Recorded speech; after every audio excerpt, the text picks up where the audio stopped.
El abogado de este grupo es el doctor Juan Pablo Estrada. Doctor Estrada, buenos días. Néstor, muy buenos días para usted y para todos sus compañeros en la mesa y desde luego para la siempre nutrida audiencia de Blue Radio. Doctor Estrada, ¿qué van a hacer ustedes? Porque usted ayer pidió revocar la declaración, la anulación de la licitación. ¿Qué van a hacer el día de hoy? ¿Qué va a pasar hoy con el tema de los pasaportes? Néstor, más que pedir la anulación, ayer pedimos que se revocara la decisión que adoptó el canciller, que entre otras cosas, en una situación que no deja causar curiosidad, desplazó la competencia que venía atendiendo su secretario general y directamente se encargó de las decisiones de este proceso licitatorio. Y obviamente lo hicimos porque juzgamos con argumentos que se expresaron en la audiencia que no se dan los presupuestos legales para acudir a la figura de la declaratoria de desierta, que como lo ha reiterado el Consejo de Estado y está señalado con claridad en la ley de contratos, solo procede cuando es imposible hacer una escogencia objetiva de una oferta que permita satisfacer las necesidades del Estado. Doctor Estrada, detengámonos ahí. El hecho de que su consorcio, su cliente Thomas Gregan Sons y este grupo francés Thales quedaron como único proponente, ¿vicia o elimina la figura de la selección objetiva en una licitación? No, Néstor, eso está superado en Colombia desde 1993, cuando la ley 80 no consideró que eso violara la escogencia objetiva, y lo que señala es que para saber si el ofrecimiento cumple y en consecuencia hacer una escogencia objetiva, se compara la oferta con las reglas que definió la administración. Y si el ofrecimiento satisface las exigencias de ese pliego de condiciones, procede la adjudicación aun cuando sea un único oferente, porque por lo demás, y los estaba oyendo, como decía Felipe, tal vez recordando sus épocas de abogado, el problema es que no todo el mundo puede acceder a todos los contratos. Esa es una interpretación equivocada del derecho a la igualdad. No es que, usted también lo decía, Néstor, no es que todo Colombia pueda presentarse a la licitación de pasaportes. Lo que dice la ley es que hay que señalar unos criterios de habilitación y de ponderación adecuados y proporcionales al valor del contrato y a su complejidad. Ese es un contrato de $500 millones para imprimir documentos de seguridad que identifican a los nacionales por fuera del territorio colombiano y que tiene que cumplir unas especificaciones para atender tratados y compromisos internacionales de libre circulación. Sí. Doctor Estrada, las reglas de juego de esta licitación, ¿quién las diseñó? La Cancillería, el pliego lo elabora la Cancillería. ¿Usted y cuántas empresas había interesadas? No se presentaron, quiero decir, a la licitación. ¿Cuántas interesadas al principio? Néstor, se recibieron muchas observaciones, eso es cierto y es lo habitual en un procedimiento de esta complejidad y de este atractivo económico. Se presentaron, hicieron múltiples observaciones, la Cancillería las respondió, y aquellas que apuntaban a señalar que era posible que los requisitos fueran muy exigentes, fueron descartadas por la Cancillería, en nuestra opinión de manera correcta, porque pues no se trata aquí de que alguien aprenda a hacer pasaportes con el presupuesto público y que el contrato se llame Mi Primer Pasaporte. Aquí lo que hay que buscar es a quien tenga la idoneidad, la experiencia y la trayectoria. ¿A quién se refiere usted con que estaba o está jugando a hacer pasaportes? No, digo, hay muchas empresas. No quiero que, saber, digamos, quiero preguntarle con sinceridad. El grupo que pidió declarar desierta la licitación es Cadena, ¿verdad? Sí, ese es uno de los que ha ejercido una presión y ha desplegado una conducta que yo no comparto, pero respeto, de victimizarse en cuanto a las exigencias y decir que no podía entregar muestra, que no le sirve el tiempo, que en pocas palabras, si a él le dan harta plata y mucho tiempo, él logra hacer pasaportes. Y pues yo creo que la Cancillería había obrado con corrección, con apego a la norma, haciendo unas exigencias que desde luego pudieran cumplir quienes están en capacidad de hacerlo. Nosotros nos presentamos 2 compañías que tenemos toda la trayectoria. Nuestro aliado francés tiene 70.000 empleados y es uno de los líderes mundiales en temas de tecnología de impresión, y Thomas pues tiene una trayectoria que no necesita mucha acreditación en Colombia. Entonces, ahí hay dos personas que se juntaron para hacerlo. ¿Qué experiencia tiene el otro oferente Cadena? No, tiene una experiencia importante y es una firma que respetamos, pero pues no ha hecho pasaportes y tiene unas dificultades que seguramente no le permitieron participar, pero que además le ponía condiciones a la Cancillería, necesito más tiempo, yo no puedo hacerlos en ese tiempo, y pues acá ese es un problema que se escapa a quienes estuvimos interesados en el proceso. La fecha de terminación de nuestro contrato no es un tema sobreviviente, está definida desde el momento en que se celebró. La fecha de terminación de su contrato es el último día de septiembre, ¿verdad? Néstor, como hay un consumo de libretas, se ha estimado que está en los últimos de septiembre y los primeros de octubre, dependiendo de la demanda de pasaportes. Es decir, ¿no hay una fecha fija a último día de septiembre? No, porque pues como se adicionó con unos pocos recursos que se podían, acuérdense que los contratos del Estado solo eran estimados % más del valor inicialmente acordado por las partes. Entonces, dependiendo de ese monto, pues se pueden hacer unas libretas más, otras más, unas visas más, y eso hace que haya un estimado de esa primera semana de octubre de este año. Ok. Dicho eso, ¿qué va a pasar, doctor Estrada, a partir del momento en que se acabe el contrato? Podemos estar hablando de 15 o de 16 o 17 días. ¿Qué pasa a partir de esa primera semana de octubre? Pues, Néstor, usted me dirá que mi ingenuidad es superlativa, pero yo sigo esperando que el canciller acierte cuando rectifique. Ayer le pusimos de presente todas las razones por las cuales esa decisión es equivocada, violatoria de la ley, lo expone a él y a las personas que lo acompañaron en la sustentación de ese acto administrativo a unas consecuencias que no son deseables para un funcionario público, menos el que, digamos, está de salida en el servicio público, terminar con esa mácula en su carrera, y creemos que la sensatez del equipo jurídico de la Cancillería y de los otros asesores del gobierno prime. Eso es la expectativa de ahora, pero si en definitiva se ratifica esa decisión, sí, escenario que no es el deseable, pero que es probable también, lo cierto es que una vez el contrato nuestro termine, pues no podemos, no por saboteo ni porque queramos no contribuir, sino por imposibilidad legal, pues continuar prestando el servicio en los puntos de atención, porque una cosa es...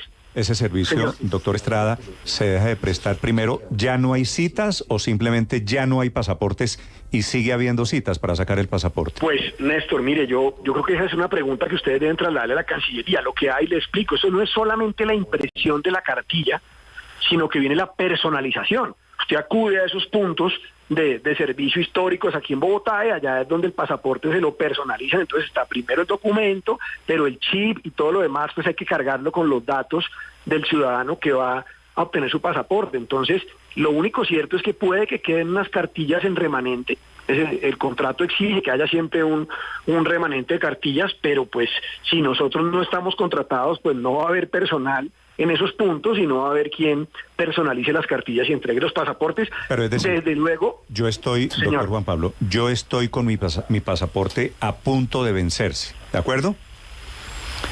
Pido la cita, pero no me van a entregar el pasaporte en octubre, mejor dicho.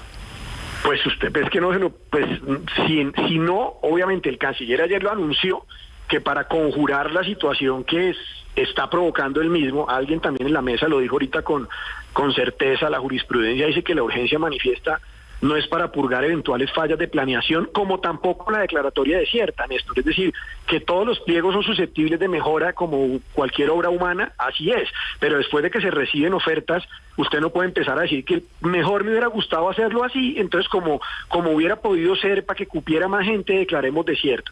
Y lo mismo pasa con la urgencia. O sea, él está alegando en contra de un principio general de derecho, el canciller, su propia culpa a su favor. Y entonces va a declarar una urgencia. Eso tendrá un control por la Contraloría, que es un control casi que automático, hay que remitir el acto, podrá ser demandado también ese acto, pero mientras tanto, al amparo de la presunción de legalidad de ese acto, seguramente tendrán que contratar a alguien que preste el servicio. Eso ya es una decisión de la Cancillería y quedan facultados para hacerlo directamente, como también lo señalaba alguien ahorita, sin que medie un proceso plural de escogencia de contratistas. Sí, doctor Estrada, sacar el pasaporte es relativamente fácil de un día para otro según algunas experiencias. Para quien está pensando en sacarlo por primera vez o renovar el pasaporte, hoy es 14 de septiembre. ¿Cuál es la fecha límite para poder hacer el trámite? Es decir, último día en el que yo puedo pedir una cita o hacer la solicitud para tener el pasaporte colombiano. No, yo no tengo cómo responderle esa pregunta con certeza. Primero, porque no soy el gerente operativo del concesionario, sino el abogado de la licitación. Y segundo, porque entiendo que por la dinámica del consumo las citas la asignarán. El problema es qué ocurre si cuando usted le asignen la cita hay libretas disponibles o no, o si hay un contratista que la pueda personalizar. Lo cierto es que ha funcionado muy bien. Hubo una congestión producto de, uno, la pandemia, que no se daban citas presenciales, y dos, el chip que tienen los pasaportes. Eso fue una crisis global en la producción de microchips. Se vieron afectados muchos sectores, entre otros el de estos documentos de seguridad, pero yo no le puedo decir una fecha mínima y no la hay. Tendría que consultárselo a la Cancillería cómo piensa manejar una contingencia de transición. Sí. Doctor Estrada, ¿realmente qué percepción tiene usted de qué hay detrás de esto? ¿Por qué ese manto de sospecha sobre Thomas Greganson? Pues, Felipe, yo desconozco las razones. Thomas Greganson ha hecho y ha cumplido siempre los contratos con el Estado. Tiene una particularidad que no se conoce, no hay noticia de una reclamación ni una demanda de Thomas Greganson contra el Estado. Ha tenido siempre unos aliados ingleses y franceses de primera línea para cumplir con sus tareas. Lo ha hecho históricamente. Es una empresa colombiana que además es una de las multinacionales colombianas de más presencia allende nuestras fronteras, y ha acudido al llamado de todas las entidades del Estado, y cuando ha tenido en su portafolio los productos y servicios, ha licitado, ha ganado y ha perdido también innumerable número de veces. La argumentación que nos ponen sobre la mesa es que las reglas hubieran podido ser más flexibles, y entonces ahí se da una suerte de un estado, excúsenme la expresión, no quiero lastimar a nadie, bipolar de los medios y de algún sector de la opinión, que en unos momentos crucifican a los funcionarios porque la laxitud de las reglas que proponen permiten que participe cualquiera, o no haga el contrato, presente pólizas chimbas, lo que sea. Y cuando la administración hace unas exigencias duras en consideración a lo que va a entregar y a lo que está en juego como interés general de los colombianos, entonces es que hay que hacerlas más suaves para que participe más gente, como si la existencia en el mercado de ciertas actividades no estuviera restringida a unos pocos que tienen la capacidad para hacerlo. Doctor Estrada, una pregunta final. ¿Es cierto que ustedes, quiero decir su empresa, la que usted representa, el grupo Thomas Greganson y este grupo francés Thales, se ganaron la licitación, obtuvieron el primer puntaje y alguien en la Casa de Nariño dio la instrucción de revocar el proceso? ¿La orden de declarar desierta la licitación vino de la Casa de Nariño? Néstor, yo no tengo tampoco una información que pueda darle a usted a la audiencia con esa certeza. Lo que le puedo decir sí con plena certeza es que nos sometimos a las reglas que fijó libremente la Cancillería, que fueron ampliamente debatidas, que en efecto, como en todo proceso, tuvieron cuestionamientos despejados por la Cancillería. Cumplimos con todas las exigencias, nos adjudicaron 1.000 puntos y ayer, pues, en una decisión que venían cantando desde que se tomaron esas decisiones, aplazamientos, asunción de competencia por el canciller, nos dijeron que por esas razones, porque no había más oferentes y porque creían que las reglas no lo habían permitido, la declaraban desierta, cuando la ley no permite ese argumento y los funcionarios solo pueden hacer aquello que les está expresamente permitido. Sí, doctor Estrada, obviamente las voces, incluso de quienes no pudieron alcanzar las condiciones mínimas para participar en la licitación, hablan de que están hechas las condiciones a la medida de ustedes, que es una licitación sastre, entre otras cosas porque dicen que el tema de la imprenta en América Latina solo la tienen ustedes, que nadie más podía cumplir ese requisito. ¿Eso es cierto? A ver, primero no sé quién me habla, pero lo saludo. Ricardo Espina, doctor Estrada, ¿cómo Ricardo, le va? ¿Cómo está? No le reconocí el tono de la voz, Ricardo. A ver, siempre se va a dar una dinámica que quien viene ejecutando un contrato tiene una posición más favorable que quienes apenas se van a aproximar.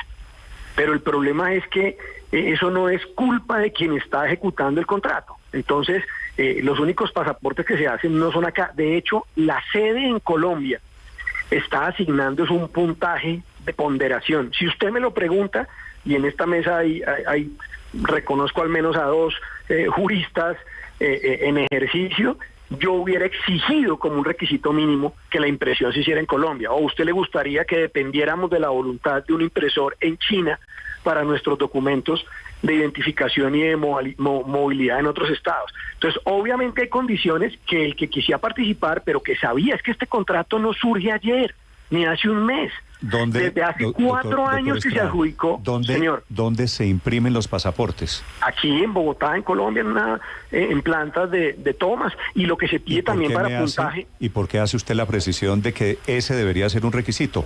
¿Quién propone imprimir los pasaportes? Néstor, es que es un documento de seguridad nacional. Es como cuando el debate de la cédula, yo tuve la oportunidad en su momento de acompañar la registraduría de Alma Beatriz Rengifo, que en paz descanse, y ese fue otro debate en su momento. ¿Dónde se imprime la cédula de los colombianos? En Colombia. Es un tema de soberanía y de seguridad nacional. Por eso, pero su alusión es porque hay algunos oferentes que quieren imprimir fuera de Colombia. No, pues porque claro, dicen que si lo que están cuestionando, Néstor, es que la exigencia es muy dura y que solo está lista la operación, pues es que nos está pidiendo ir de una planta en posibilidad. Y el otro gran reproche que le hacen es que una consultora que contrató la Cancillería para que le dieran las opiniones de cómo mejorar las reglas, le dijo que no pidiera muestras. Entonces, usted, a ver, si usted va a comprar y va a mandar a hacer 300 suéteres, pide una muestra, porque para ver si lo que le están diciendo que van a hacer lo pueden hacer. Y ese es el otro gran reproche. Entonces, remodelé un baño en mi casa y por supuesto pedí una muestra de cuál era el baldosín que iba a utilizar, pues. Bueno, ahora usted va a contratar 500.000 millones en un documento de seguridad, no es que le tiene que hacer 500.000 ni 100.000, hagan una muestra a ver si es verdad que usted usa los materiales que estamos pidiendo, porque es que esas exigencias, Néstor, por ejemplo, y ahí está la ex canciller María Consuelo Araujo, la posibilidad que hoy tenemos de movernos en la Comunidad Económica Europea sin visado, está estrecha e íntimamente ligada a las condiciones de seguridad que acredita nuestro pasaporte. Sí, no quiero imaginarme lo que sería un desorden de pasaporte a partir del próximo mes de octubre. ¿Cuánto cuestan esas máquinas para imprimir los pasaportes en Colombia, doctor Estrada? No, me está acorchando usted, hermano. Yo soy abogado litigante, pero no soy el financiero de pero la vale compañía. Un billete. Eso vale un billete. No, pues claro, es que ese es el otro problema. Siempre que alguien quiere llegar a un negocio, pues hay uno que tiene un costo que ya desarrolló y entonces puede dar un mejor precio en la licitación. Entonces hay mucha gente que no le gusta participar porque podría participar, solo que tendría que cobrar muchísimo más caro, entonces no va a tener una oferta competitiva, y esa es una ventaja que da el mercado. Eso no es un tema que se genere adrede para eliminar a unos y favorecer a otros. El que ya hizo sus inversiones, el que ya tiene sus proveedores, el que maneja descuentos, puede dar mejores precios. Si hay una licitación de aviones, pues gana el que ya tiene aviones, por supuesto. Es el abogado de la firma Thomas Gregan Sons, anticipando lo que puede pasar en caso de que se mantenga la decisión de declarar desierta la licitación de los pasaportes, en caso del rollo en el que nos van a meter, en caso de que se mantenga esta decisión. Doctor Estrada, gracias. Néstor, a ustedes, muchísimas gracias. Chao, Juan Pablo Estrada, 8:46, Felipe, que no vaya a ser este.